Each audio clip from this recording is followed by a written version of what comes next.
वालेकुम स्टूडेंट्स। इस लेक्चर में हम जो टॉपिक पढ़ने जा रहे हैं वो है डिफिनीशन लिस्ट या डिस्क्रिप्शन लिस्ट।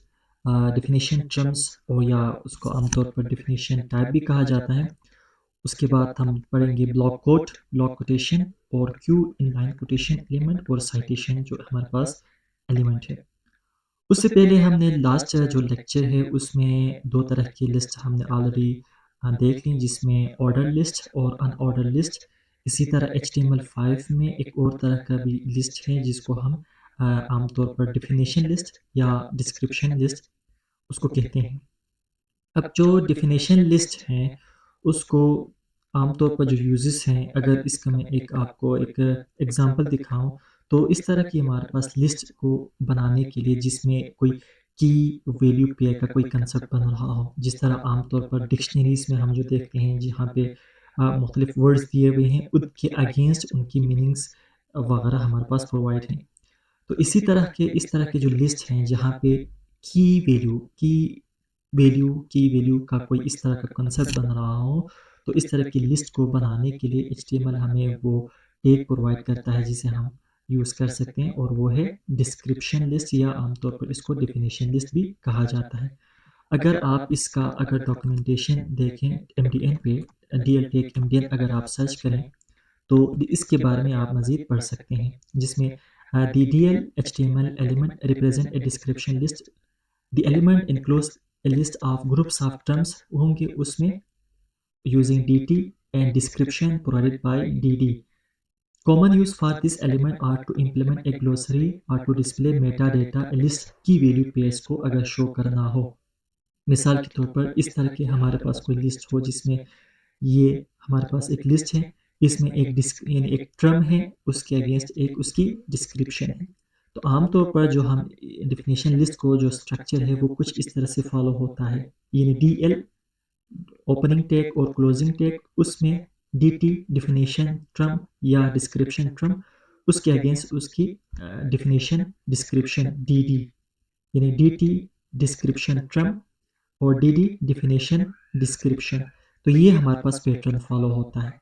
इसके अगर एक शॉर्ट प्रैक्टिकल करें तो ये ज़्यादा क्लियर हो जाएगा। तो मैंने ऑलरेडी फाइल बना ली है, उसमें बेसिक स्ट्रक्चर तैयार कर लिए हैं। बॉडी के अंदर हम काम करेंगे। तो यहाँ पे चले मैं एक H2 लेता हूँ, एक descriptive description description list example, ठीक है। तो यहाँ पे फिर H2 को मैं फ़िलहाल क्लोज़ करता हूँ और यहाँ से इसको अगर थोड़ा सा नीचे ले जाऊँ और यहाँ पे फिर मैं DL बनाता हूँ। तो डिस्क्रिप्शन लिस्ट हम बनाने जा रहे हैं, तो DL से स्टार्ट होगा और DL क्लोज होगा। यहाँ पे फ़िलहाल मैं नोटपैड प्लस प्लस यूज़ कर रहा हूँ, आगे जाके फिर हम VS कोड या एक दो एडिटर और भी देखेंगे। तो DL इसके अंदर सबसे अगेंस्ट डिफिनेशन ट्रम आएंगी, जो ट्रम उसके अगेंस्ट जो आप उसकी डिस्क्रिप्शन। तो मैं फ़िलहाल मिसाल के तौर पर एक एग्जांपल के लिए यहाँ से ही टेक्स्ट कॉपी करता हूँ ताकि हमारे पास टाइम बच जाए। तो यहाँ से मैंने कॉपी किया और यहाँ से इस तरह पेस्ट किया DT, ठीक है। ये या तो आप इस तरह से कर सकते हैं कि जो हम CV बनाते हैं वहाँ पे ये बेस्ट यूज़ हो सकता है। मिसाल के तौर पर मैं कहता हूँ नेम, ठीक है, नेम। तो देखें नेम एक टर्म था, उसके अगेंस्ट फर्ज करें एक डिस्क्रिप्शन हम रखते हैं, तो DD, तो डिस्क्रिप्शन डिफिनेशन या डिफिनेशन डिस्क्रिप्शन डेटा सॉरी, और इसमें फिर मैं फ़िलहाल के मिसाल के तौर पर कहता हूँ जो भी हम डिस्क्रिप्शन प्रोवाइड करना चाहते हैं, तो ये DD क्लोज। तो एक ट्रम उसके अगेंस्ट डिस्क्रिप्शन। इसी तरह और भी ट्रम हो तो वो भी हम कह सकते हैं। मिसाल के तौर पर मैं कहता हूँ DT, मिसाल के तौर पर मैं कहता हूँ एज, और उसके अगेंस्ट क्या होगा हमारे पास डिफिनेशन डेटा होगा डिस्क्रिप्शन। तो मैं मिसाल के तौर पर 30 to 20 जो भी हो, और यहाँ से DD करता हूँ और कंट्रोल S करता हूँ और ब्राउज़र पे एक दफ़ा इसको मैं आउटपुट आपको दिखाता हूँ ये किस तरह से शो हो रहा है। तो देखें एक डिस्क्रिप्शन जो लिस्ट है उसकी जो H2 था, और यहाँ पे एक की उसके अगेंस्ट डिस्क्रिप्शन, एक की उसके अगेंस्ट जो डिस्क्रिप्शन। तो ये हमारे पास मेंटेन हो रहा है। आप चाहें तो इनको फिर पीक बनाएं, H2 बनाएं, जिस आपकी मर्ज़ी। मिसाल कि मैं इसको H3 करना चाहता हूँ तो ये भी हम कर सकते हैं कुछ इस तरह से H3। तो ये भी पॉसिबिलिटीज़ हैं, ये कुछ इस तरह से हो रहा है। तो आउटपुट आपके हिसाब से, लेकिन जो यहाँ पे जो इंडेंटेशन आ रही है वो बाय डिफ़ॉल्ट जो ब्राउज़र रेंडर करता है डीएल को वो इसी तरह से है। तो ये बेसिक जो यूज़ है डिस्क्रिप्टिव लिस्ट का। नॉर्मली हम जो वेब डेवलपमेंट करते हैं तो उसमें एचटीएमएल की जो ऑर्डर लिस्ट है या अनऑर्डर लिस्ट उनका बहुत ज़्यादा यूज़ होता है, लेकिन चले ये डिस्क्रिप्टिव लिस्ट भी है तो इसका भी यूज़ केस आप अपने हिसाब से देख लें। इसमें फिर हम आगे जब आगे एट्रीब्यूट्स की बात करें तो single term and single description, जो जैसा अभी मैंने कहा मिसाल के तौर पर यहाँ से मैं इसको फ़िलहाल कॉपी करता हूँ, आपको कोड ही समझाना है तो इसको फ़िलहाल मैं करता हूँ।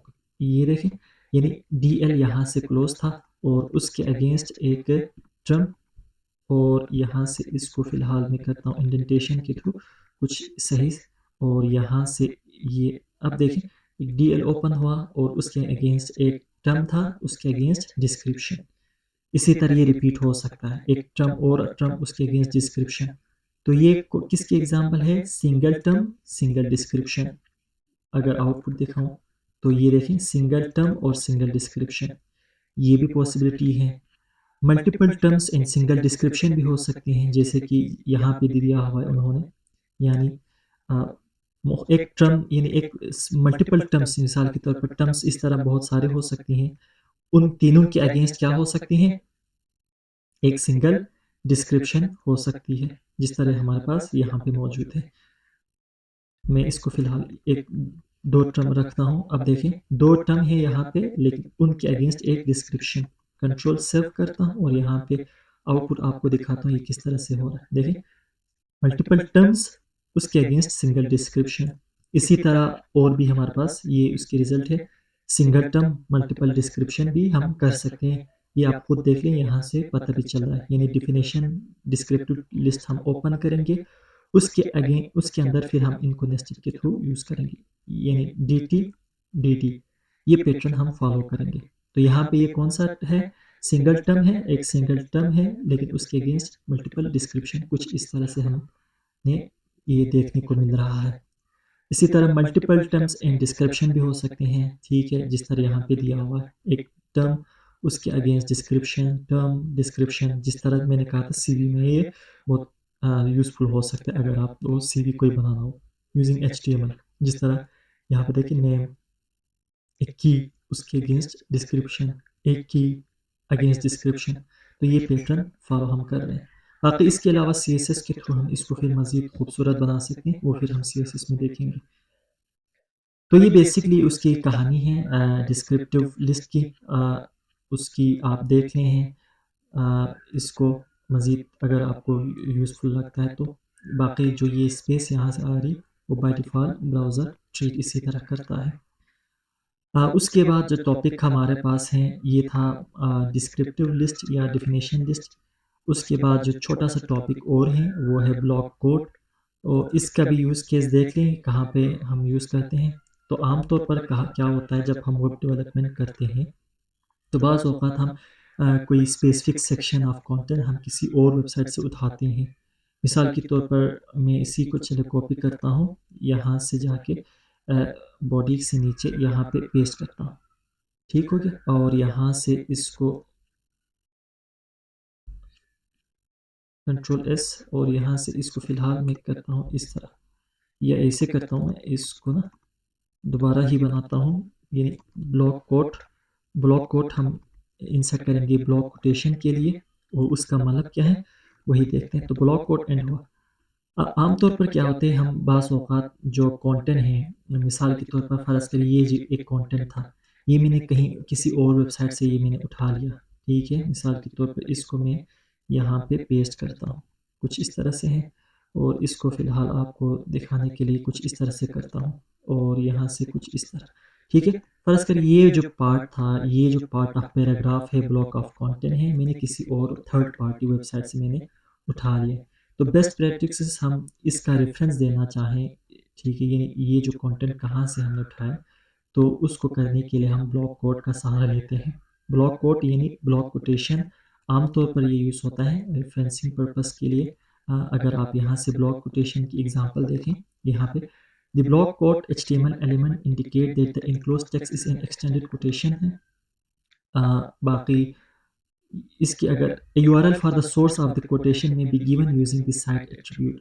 अब यहाँ पे एट्रीब्यूट का एक कंसेप्ट आता है, इसमें एट्रीब्यूट का मतलब है एडिशनल बिहेवियर ऐड करना या एडिशनल प्रॉपर्टी HTML टैग्स के अंदर। तो आमतौर पर एट्रीब्यूट कुछ ग्लोबल एट्रीब्यूट्स हैं, वो भी देखते हैं आगे क्लास में हम देखेंगे। कुछ हमारे पास हर टैग का एक स्पेसिफिक एट्रीब्यूट होता है, जिस तरह ब्लॉक कोड का एक एट्रीब्यूट है साइट एट्रीब्यूट। तो इस साइट एट्रीब्यूट में हम वो लिंक प्रोवाइड करते हैं जहाँ से हमने ये इसका रेफरेंस दिया। मिसाल के तौर पर इसका लिंक, मिसाल के तौर पर ये इसका रेफरेंस लिंक था, तो मैंने इसको कॉपी किया और यहाँ पे जाके इसको रिफ्रेश किया, कंट्रोल S, ठीक हो गया। तो ये एक तरह से ब्लॉक कोटेशन है। आमतौर पर हम यानी जो किसी और वेबसाइट से जब हम कोई कंटेंट उठाते हैं तो उसको करने के लिए फिर हम ब्लॉक कोड का यूज़ करते हैं फॉर बेस्ट प्रैक्टिसेस। और उसमें जो साइट एट्रीब्यूट हैं उसमें हम वो जो लिंक प्रोवाइड करते हैं जहाँ से हमने ये कंटेंट उठाया है या उससे रेफरेंस लिया है। तो ये एट्रीब्यूट है वो साइट, और इसमें हम लिंक प्रोवाइड करते हैं। ये साइट एट्रीब्यूट एक्सेप्ट ए URL। तो ये एट्रीब्यूट की कहानी और ब्लॉक कोड मज़ीद आप MDN पे भी जाके पढ़ सकते हैं जिस तरह उन्होंने यहाँ पे दिया हुआ है। और इसके अगर मैं आउटपुट दिखाऊं तो देखिए ये उसका आउटपुट है। तो यहाँ पे बाय डिफ़ॉल्ट कुछ इंडेंटेशन आते हैं, वो खैर है, वो बाय डिफ़ॉल्ट ब्लॉक कोटेशन कुछ इसी तरह उसको रेंडर करता है ब्राउज़र।